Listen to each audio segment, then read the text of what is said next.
Bună ziua, dragi telespectatori, și bine ați venit în cadrul emisiunii De la Materie la Spirit. Gazda noastră de astăzi, Adriana Micla, ca de obicei, și avem invitat în studio pe doamna Ramona Marian. Bine ai venit, Ramona! Bine te-am găsit, Adriana, și bună ziua și bună seara tuturor telespectatorilor care ne urmăresc. Nu ne-am văzut de cam de o lună. Am fost împreună într-un cadru foarte frumos, la Sâmbătă de Sus, într-o tabără a vederii. Ne-am cunoscut acolo și am ținut neapărat să-mi fii invitată, deoarece am simțit că ai un parcurs deosebit de viață, un CV impresionant și ca să te caracterizez în două vorbe, dacă îmi dai voie, trăiești în 4 țări, România, Bali, Italia, Olanda.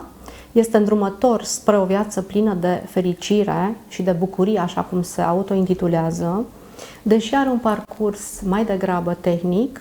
Este un autodidact și o las pe ea mai departe să ne spună despre parcursul ei profesional și de viață, deoarece este impresionant de bogat. Mulțumesc, Ramona! Și eu îți mulțumesc, Adriana, în primul rând pentru invitație și am simțit foarte mult că voi fi ghidată să dau mesajul care este pentru cei care ascultă.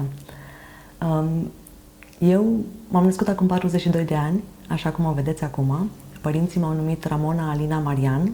Nu m-am identificat destul de mult timp, nici cu trupul meu și nici cu numele meu și poate vă gândiți cum adică nu te-ai identificat? Păi m-am născut și când m-am născut a fost cu dificultate mare și pentru mine și pentru mama. A fost așa un pas dificil și după aceea am plâns. Primii 3-4 ani de viață am plâns.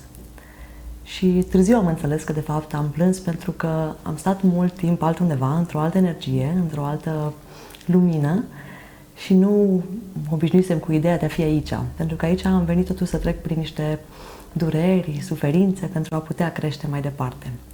Nu mi-a fost ușor și acum nu este neapărat ușor, dar cineva mi-a spus la un moment dat, alegeți greu. Și am zis, cum adică să-mi aleg greu?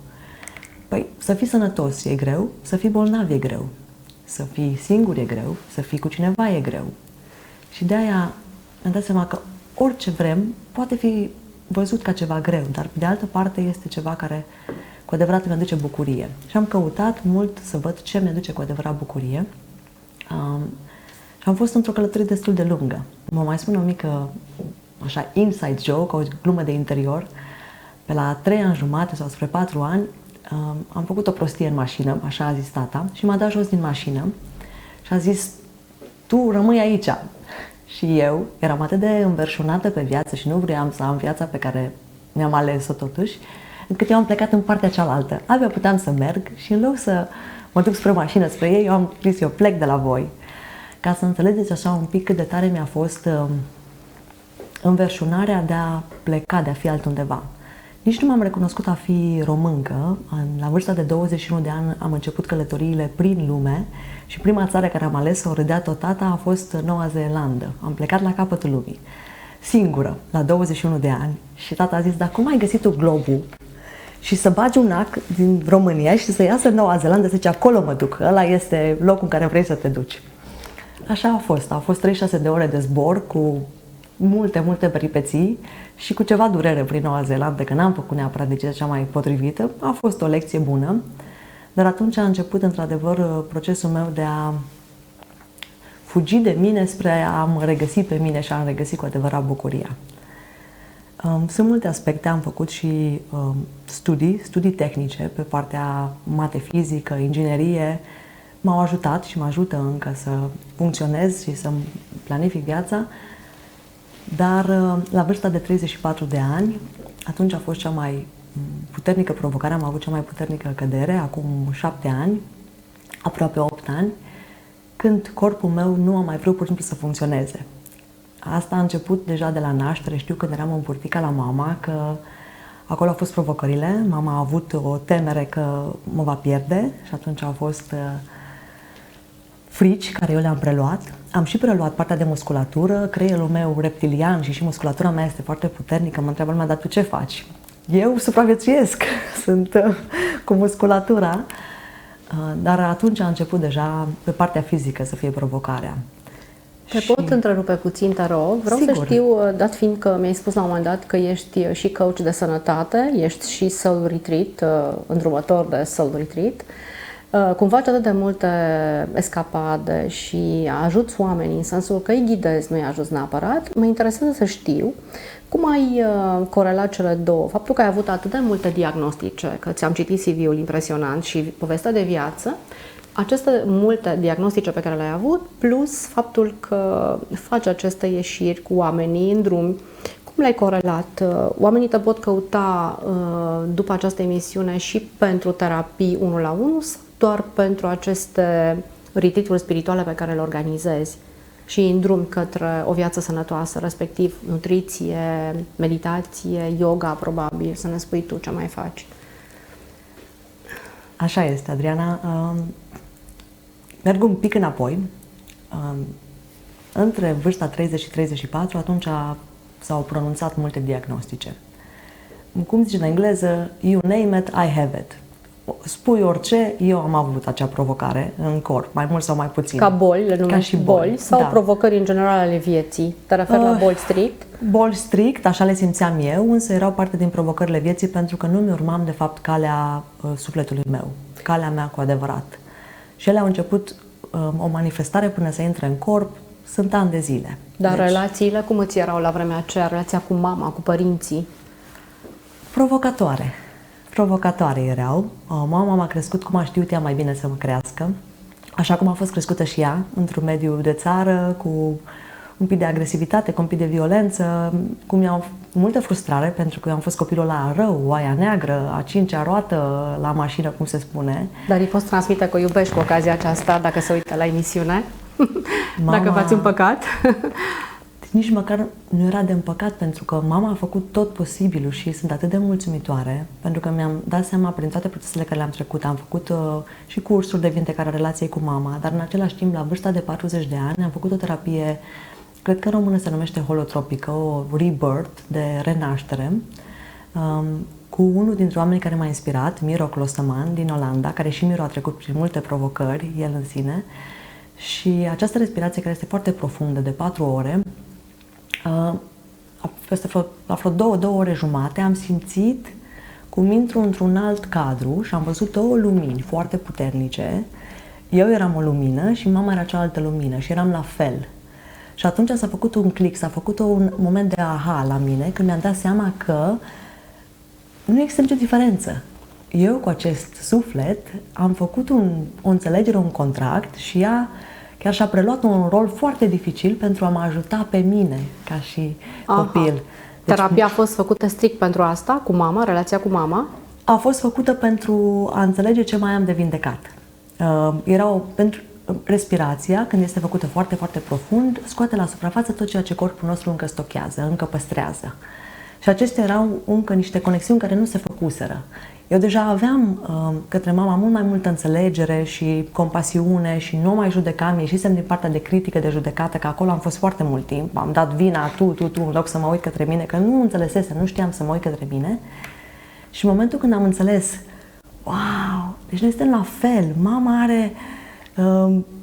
a făcut tot ceea ce a făcut ca să mă ajute și mi-am dat seama nu doar că de mult o iubesc, ci că îi sunt datoare să-i cer iertare. Să cer iertare pentru cei 40 de ani, acum sunt 42 și pentru ultimii 2 ani, poate pe aici pe acolo, dar pentru primii 40 în viața asta, pentru fiecare moment în care am judecat-o sau am criticat-o sau nu i-am văzut de fapt măreția și că de fapt tot ceea ce face este să mă ajute pe mine.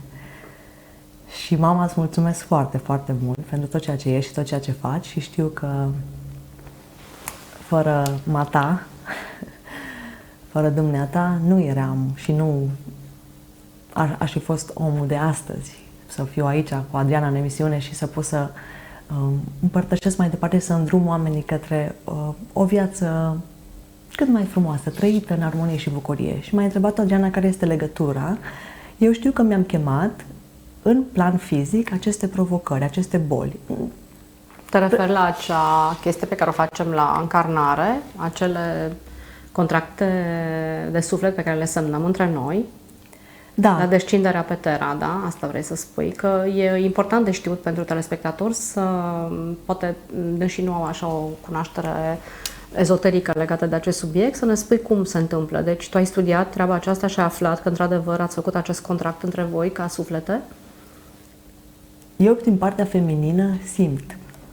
Mi-a luat ceva timp să înțeleg că tot ceea ce fac foarte mult prin intelect și mental ține de partea masculină și că eu m-am născut momentan femeie și să am încredere în intuiția mea, în simțirea mea, că acolo sunt de fapt toate răspunsurile.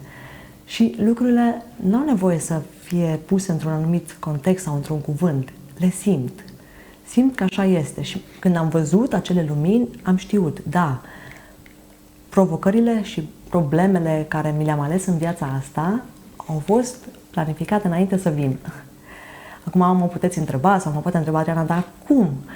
Doar am simțit că așa este. Și a fost foarte logic pentru mine și am zis eu, dacă nu îmi puneam aceste provocări, aceste probleme, aceste boli,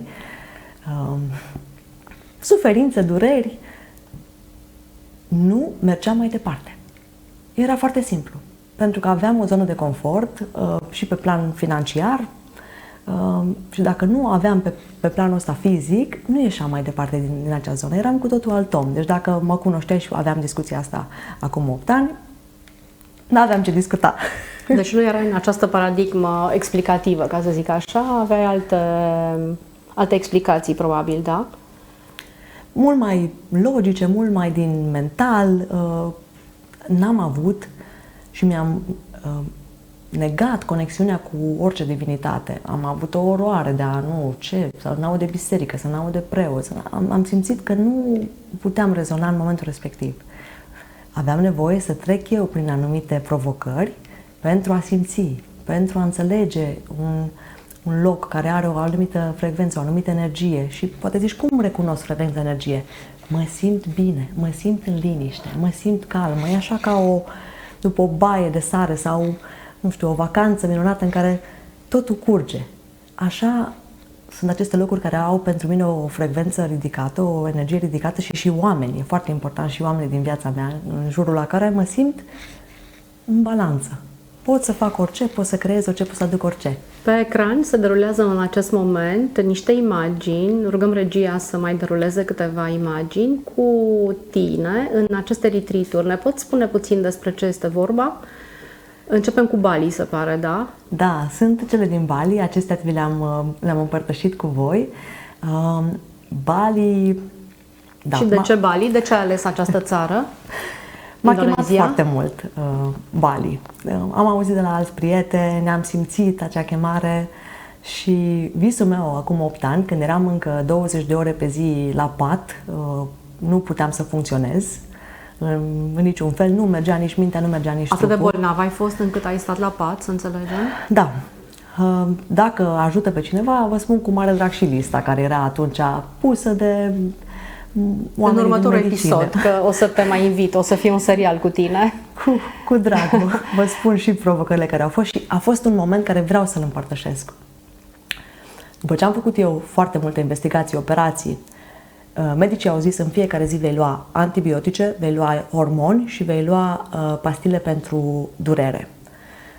Asta va fi viața ta. Vom scoate câteva din organe, mai ales organele feminine.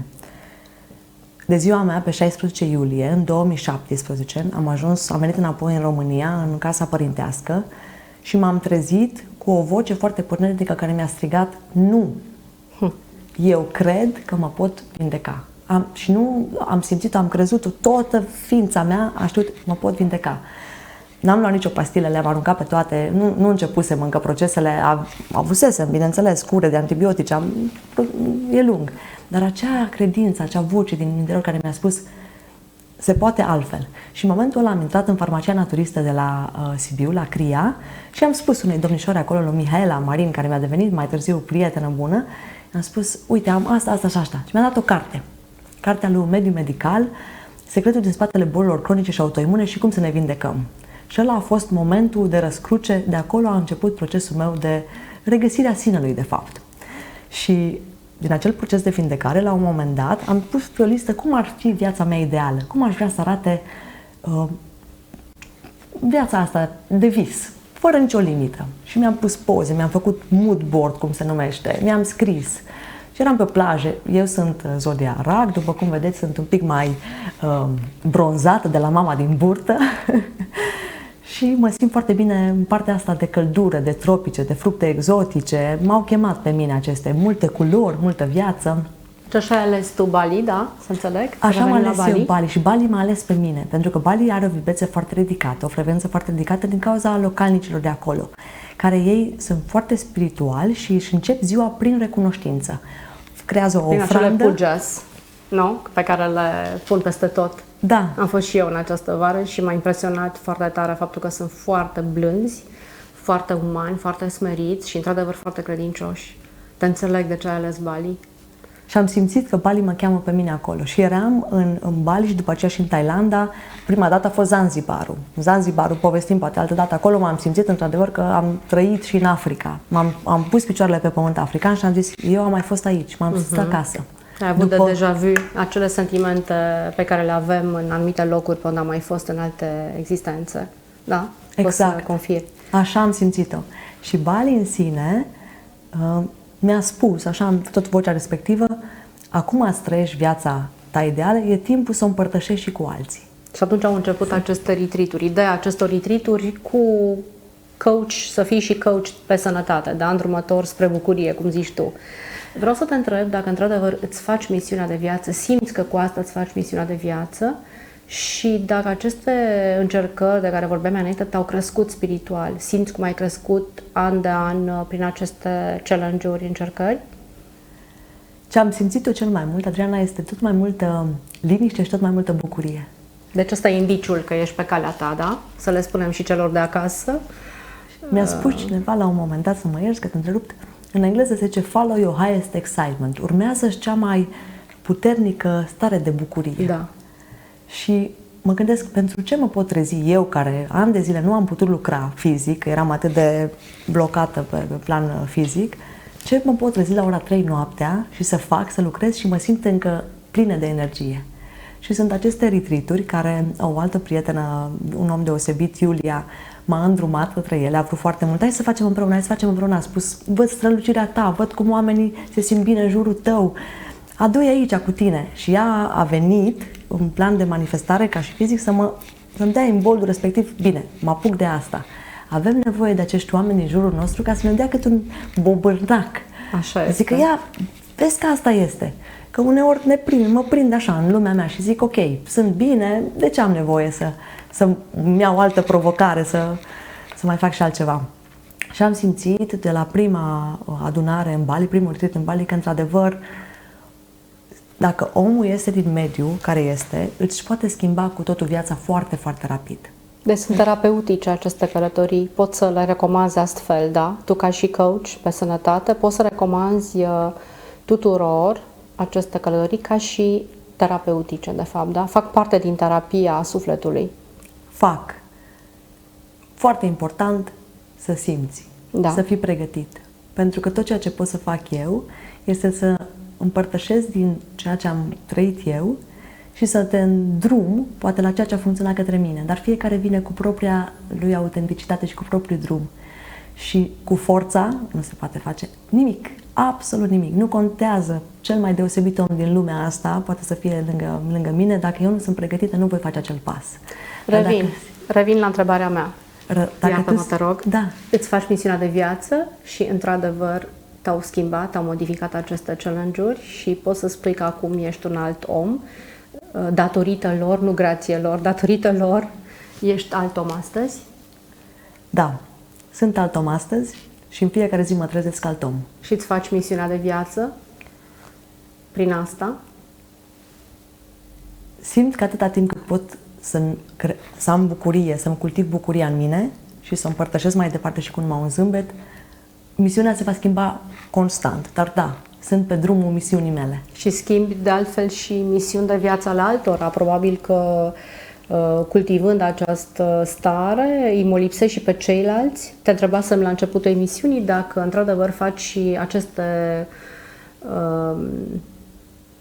ședințe 1 la 1. Da. Ai avut și asemenea cereri până acum? Am cereri și am avut cereri și sunt foarte deosebite pentru că fiecare vine cu bagajul de acasă. Exact. Și de-aia nici nu pot să mă numesc health coach. Am într-adevăr niște diplome, cunosc pe partea de sănătate, înțeleg foarte bine cum funcționează sistemul, trupul nostru, sistemul limfatic, ce avem nevoie, ce trebuie în partea de curățare, ce trebuie în partea de alimentare, pentru că sunt diferite pot să zic scurt, dacă ai vreo provocare, prima dată scoți, nu introduci ceva, că lumea mă întreabă rapid. Mă doare aia, ce să iau? Nu iei, prima dată scoți, după aceea introduci altceva. Și fac și 1 la 1, dar pe nevoi personale. Deci este destul de personalizat, pentru că eu am simțit pe mine, nu sunt într-o cutiuță.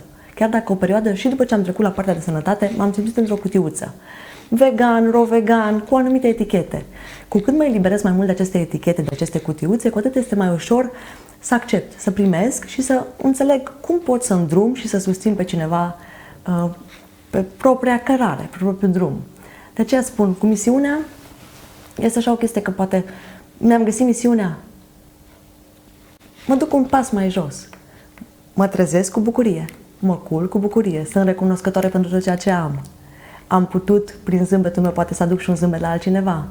Lucrul acesta, m-am oprit la o floare să o miros. Poate ți se pare cât trandafir am mirosit în ultimul timp și cum mi-a rămas aroma aceea de trandafiri, să mă bucur de aceste lucruri minore. Chiar dacă viața mea și pe hârtie arată ca cea care mi-am dorit-o, de paradis, de vis.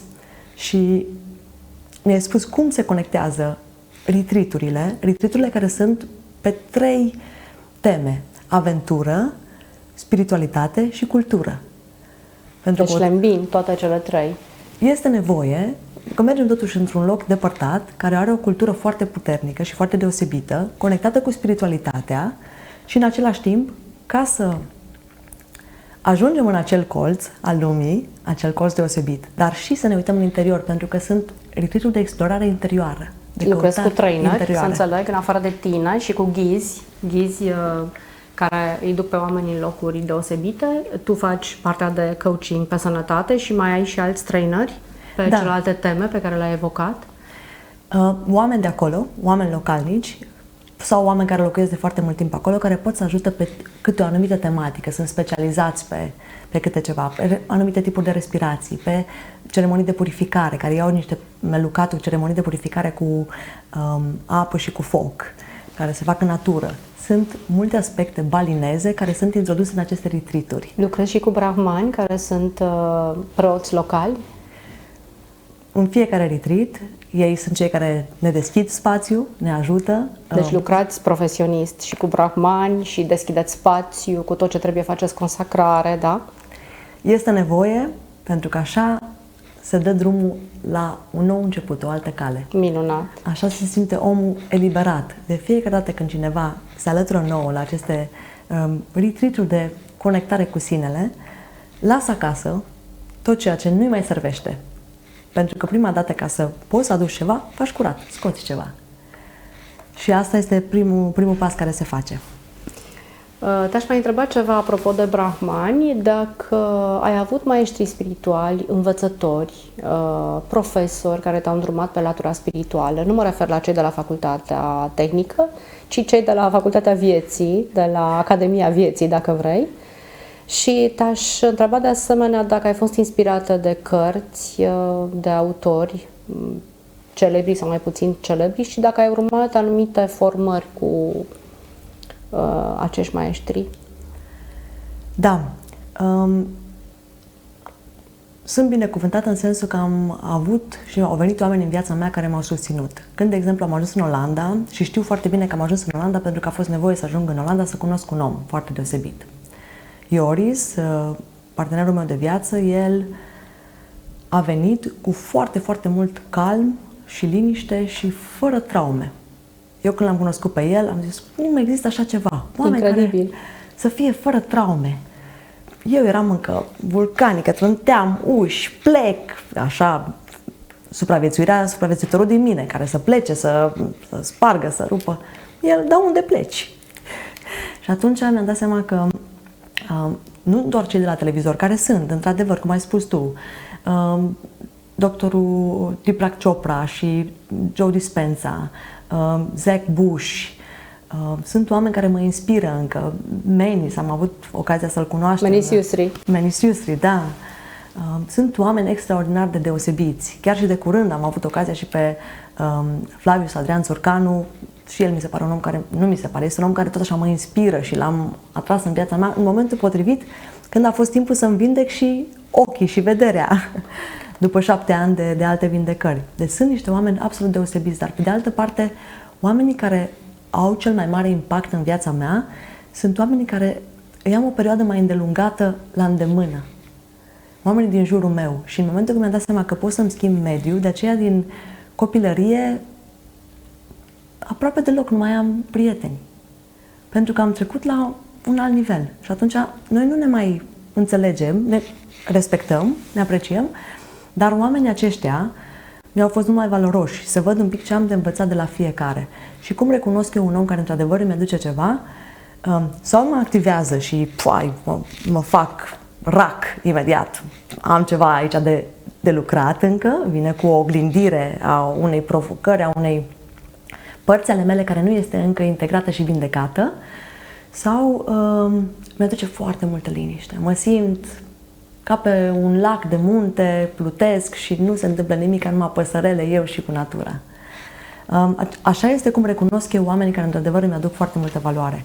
Ei sunt, și eu spun totuși, revin, cei mai mari profesori ai mei au fost televizorul. Eu din televizor am învățat și am înțeles că lumea asta este de fapt o iluzie.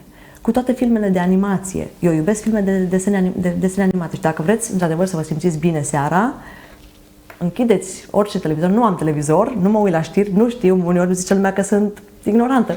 Măi, nu știu cine este, nu știu, președinte. Pentru că nu mă influențează direct. Vreau să ajung undeva, într-un loc, îmi caut și văd ce este pentru mine. Încerc să las doar informația care e necesară pentru mine, să vină către mine. Și, da, ți-am spus un pic mai multe, tu știu că vrei să-mi spui anumite lucruri, dar...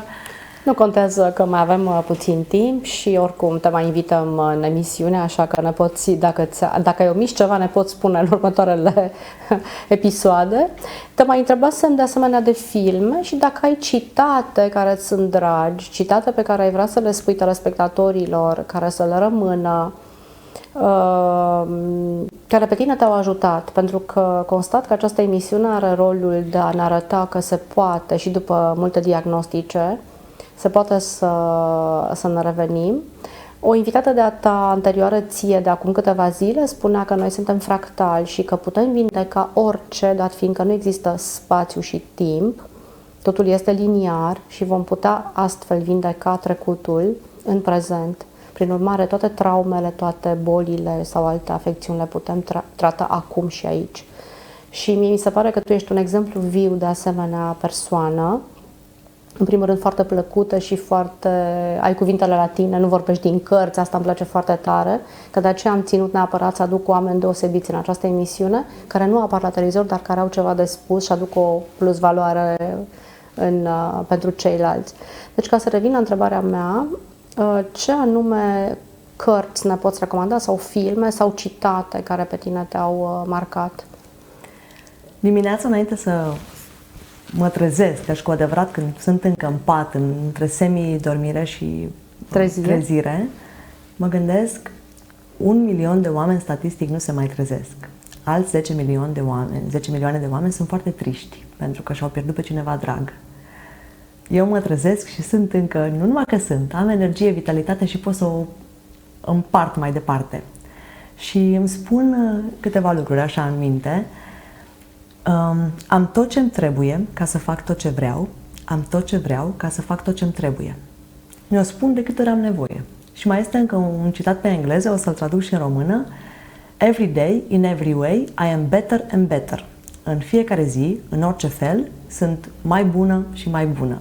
Acum fiecare își poate traduce pe propria autenticitate, pe cum se simte mai bine. Dar aceste două fraze sunt cele cu care eu îmi pornesc dimineața și cu un pic de mișcare. Fac un pic de mișcare ca să am coloana cât mai lungă, mă întind, îmi trag picioarele, să mă îmbrățișez și de întindere și de adânare, pentru că avem nevoie de mișcare și de relaxare în viața asta, ca totul să funcționeze. Deci acestea sunt pentru mine foarte practice, dar eu mă și uit în oglindă des, mai ales în ochi, și îmi pun o lumină în ochi și îmi spun tot ce simt eu. Sunt frumoasă, sunt deosebită, sunt liniște, sunt căldură, sunt iubire, sunt minunată, sunt adorată, sunt abundență. Cum lasă curgă, lasă fie. Nu a fost de la început. Mi-am scris însă la început pe hârtie. Și cu cât am exersat mai mult, a început să curgă, să-mi fie tot mai ușor. Și la un moment dat eram cu Dita Depner, făceam un curs pentru fertilitate, să înțeleg un pic care este provocarea în trupul meu, și Dita ne-a spus să ne scriem pe hârtie cine suntem noi. Și am făcut o listă acolo și mi-am scris eu pe hârtie și apoi m-a apucat o criză de menstruație, că am avut cu endometrioza, cu multe dureri, dar nu mai puteam să vorbesc, eram în atât de multă durere, eram încrâncenată. Și Dita a spus: Ramona, vorbește, ce ai scris pe listă? Și am început să spun cuvintele care mă identificasem eu cu ele și a trecut orice durere. Deci eram în plină lumină și ce am scris? Exact asta am scris. Sunt lumină, sunt culoare, sunt fructe exotice, sunt mare, sunt tot ceea ce simțisem eu că sunt. Doar verbalizând, să înțeleg. Doar verbalizând, da. Și pentru că era adevărat pentru mine, am intrat deja în acea energie, frecvență, stare, cum vrei să o numești.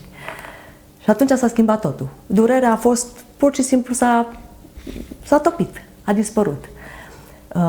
Ca și filme în sine, filmele de desene animate sunt multe, de la Soul, Inside Out, chiar și Shrek, așa, mi-a venit astăzi cu un mesaj pentru așa am simțit pentru aici, pentru tine, Adriana, cum acea prințesă care noaptea se făcea verde, se transforma, de fapt și-a găsit iubirea în partea aceea, care se vedea ca și cum ar fi fost întunecată, dar în partea aia ei era mai multă lumină, acolo era mai multă iubire, acolo era mai multă autenticitate.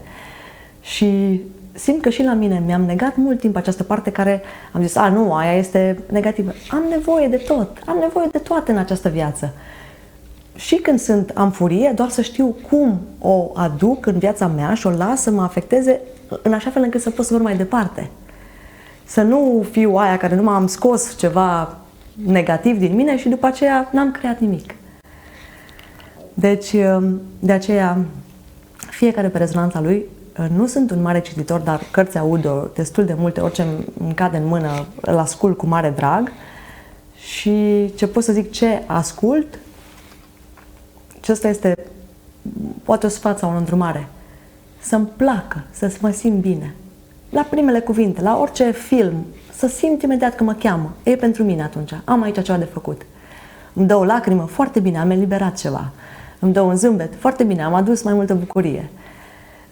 Și aceasta simt că la mine este a le pune în balanță și că toate sunt bune, așa cum sunt. Nu există bine sau rău.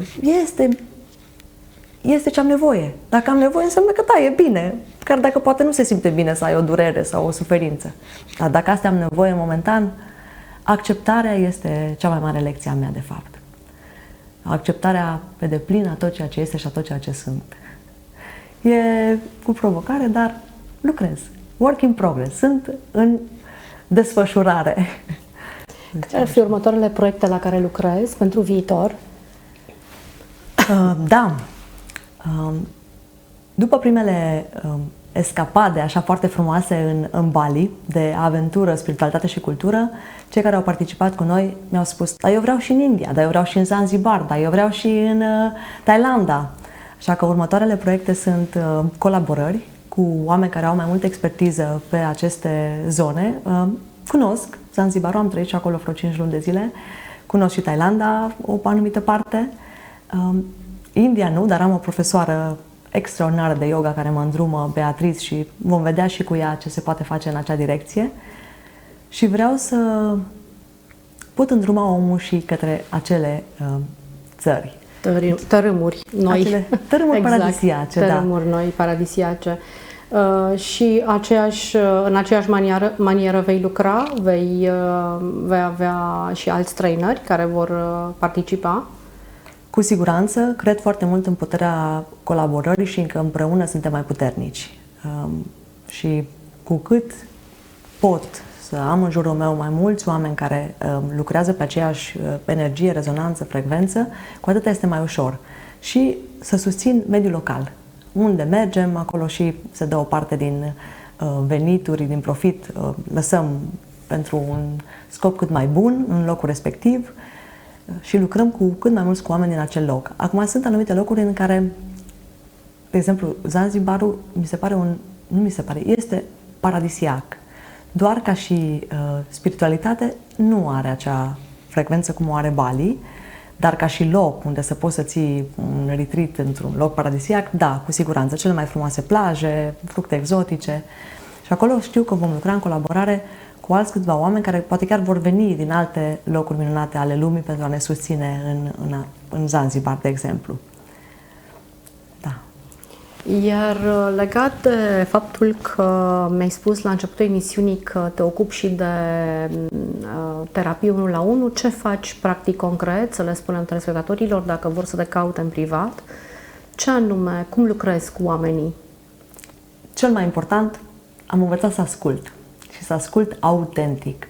Ce înseamnă a asculta autentic pentru mine? Să las deoparte orice critică, judecată, etichetă și să fiu 100% prezentă în acea conversație, să înțeleg și să las să mi se transmită, că mi se transmite, mi se spune, simt la un moment dat ce are nevoie cel din fața mea. Și de cele mai multe ori avem nevoie prima dată să fim ascultați. Ascultați în detaliu, în durerea noastră. Așa începe partea de colaborare, 1 la 1, de îndrumare.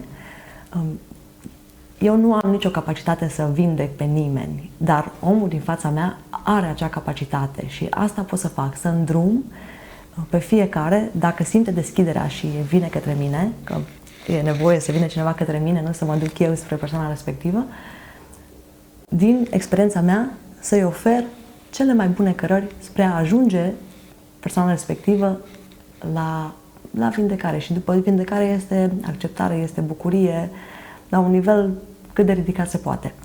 Sunt mai multe sesiuni de obicei nevoie. Am avut persoane și care am lucrat foarte, foarte puțin și am zis ok, poate nu este domeniul meu, ai nevoie de altceva, în drum spre o altă cale.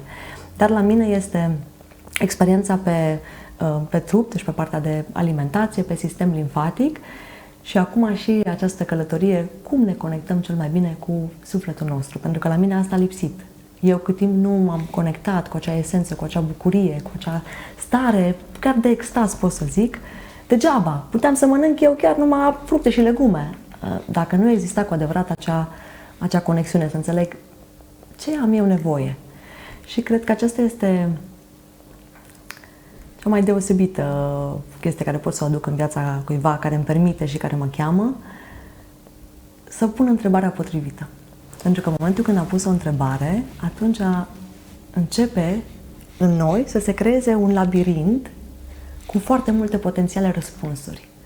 Și când ne dăm voie să vedem că printr-un punct trec un infinit de posibilități, nu doar punctul meu de vedere, atunci se deschid toate drumurile. Și când înțelegem asta, orice e posibil.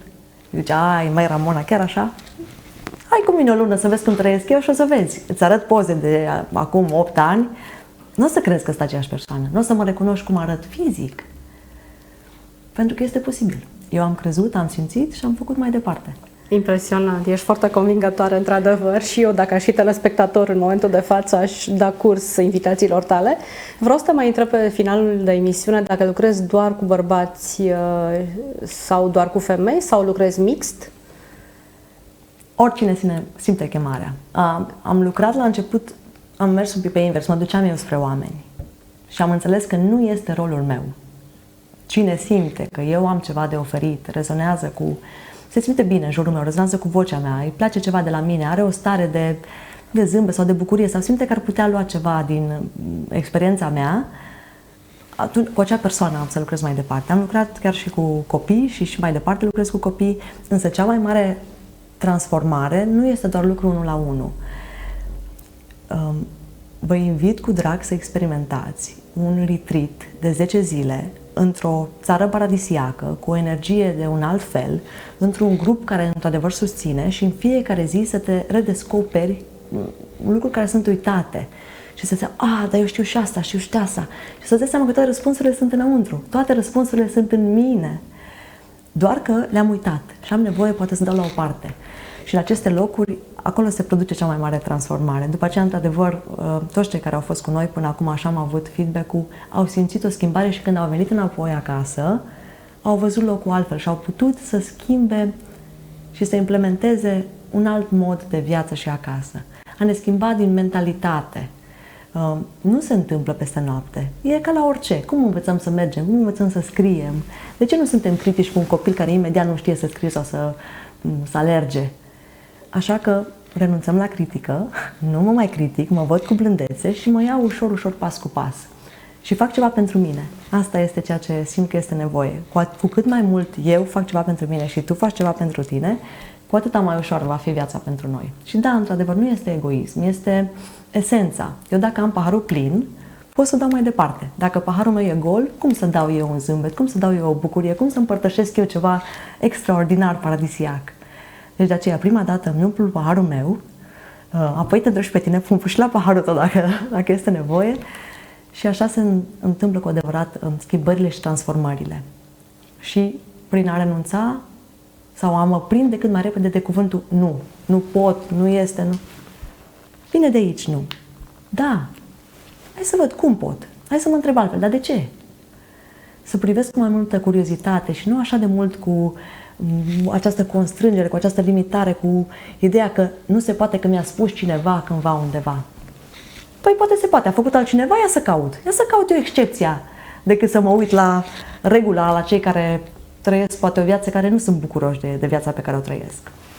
Ramona, dragă, îți mulțumesc foarte mult pentru această superbă ediție cu tine. A fost o încântare să te ascult, o încântare să te aud vorbind atât de frumos despre aceste retreat-uri. M-ai făcut chiar curioasă și îmi doresc să fiu printre primele care vor bate la ușa ta în aceste retreat-uri. Îți mulțumesc încă o dată pentru amabilitatea de a fi prezentă.